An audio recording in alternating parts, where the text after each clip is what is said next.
personnes. On parle beaucoup d'amiante, et d'amiante qui serait présente dans les conduites, dans les canalisations de l'eau de distribution. Vrai ou faux? Oui, c'est vrai. Nous avons 3000 km de canalisation qui comportent 15 à 20% d'amiante. Elles sont en bout de vie.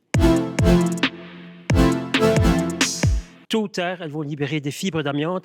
Et donc, moi, j'ai déjà suggéré à la Société Wallonne des Eaux de vérifier le type d'amiante. Il y a un type d'amiante, les amphiboles, qui est particulièrement dangereux. On sait qu'on a du chrysotile. C'est dangereux ou pas? Du chrysotile qui est un cancérogène, mais on n'a pas de données indiquant qu'il y a un risque de cancer par ingestion. Mais attention, l'eau ne sert pas qu'à boire, elle sert à se laver. Et quand vous prenez une douche, ces particules sont dans l'air.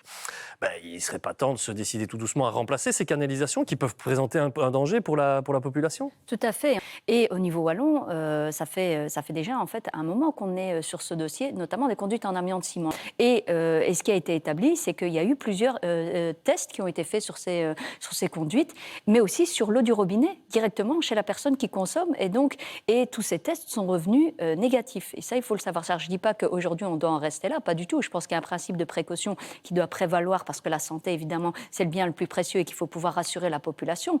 Mais aujourd'hui, on doit prioriser le remplacement de ces canalisations-là. Et ça peut être fait quand? Alors, ça, c'est clairement la feuille de route de la Société Wallonne des Eaux. Ouais. Donc, ça a été une demande claire qui a été établie par la ministre, suite justement à nos interpellations. Moi j'habite Bernissart. Donc, à Bernissart, les canalisations, c'est 70% des canalisations qui sont en amiante ciment. Donc, quand j'ai appris fin 2021 qu'il y avait ça, ma compagne m'a dit, bon, on va arrêter de boire l'eau du robinet, on va commencer l'eau en carafe. Maintenant, j'ai en plus les PFAS qui arrivent, avec 25 nanogrammes de PFAS. Nous, on a arrêté l'eau du robinet, tout simplement, chez nous. Et donc, en fait, le problématique de l'amiante, c'est pas nouveau. Mais vous avez alerté, vous aussi, vous avez joué votre rôle d'opposition, dire à la ministre ou dire à la Société Wallonne des Eaux, il faut changer ces canalisations, vous l'avez dit? En 2021, donc il y a eu un reportage de vos collègues d'investigation sur l'amiante ciment. Et d'ailleurs, la ministre, la ministre d'ailleurs est interrogée là. Et bizarrement, encore une fois, en fait, il y a un document qui n'est pas remonté à la ministre. C'est ce qu'elle dit dans le reportage. La ministre, finalement, le cabinet Tellier, c'est le cabinet des documents qui ne remontent jamais. On est en janvier 2022.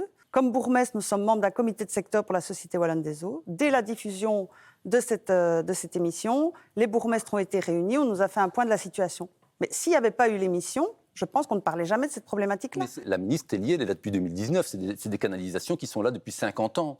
Et donc, le vrai problème, c'est qu'on a découvert ça, effectivement, par la mise en lumière par la RTBF. Et c'est à ce moment-là qu'on s'en est préoccupé. Et la ministre a donné comme mission à la SWDE d'étudier la question, justement, pour voir comment est-ce qu'on va remplacer l'ensemble. Mais elle a bientôt fini d'étudier, on a des nouvelles. Mais ne croyons pas qu'on change 4000 km sur 40 000. Il y a 3000 km, qui sont en amiante. Ne croyons pas qu'on les change comme ça du jour au lendemain. Je dis pas qu'on les change, mais qu'on nous dise si c'est dangereux ou pas. Il y a déjà des travaux qui sont en cours par rapport à ça. Et je pense que c'est important qu'on accélère en tout cas le rythme encore. Mais sincèrement, là-dessus, la ministre s'est tout de suite préoccupée dès qu'il y a une alerte. C'est complètement faux. Donc la première chose, c'est qu'elle répond dans la presse en disant c'est du populisme. Quand on fait ça sur un adversaire politique, c'est pour éteindre le débat. Mais en fait, les PFAS, c'est du populisme. Et dans les faits, à partir de septembre, elle n'a plus jamais fait de suivi. Elle licencie un collaborateur de son cabinet parce qu'il n'a pas fait de suivi politique. Mais elle n'a pas fait de suivi politique.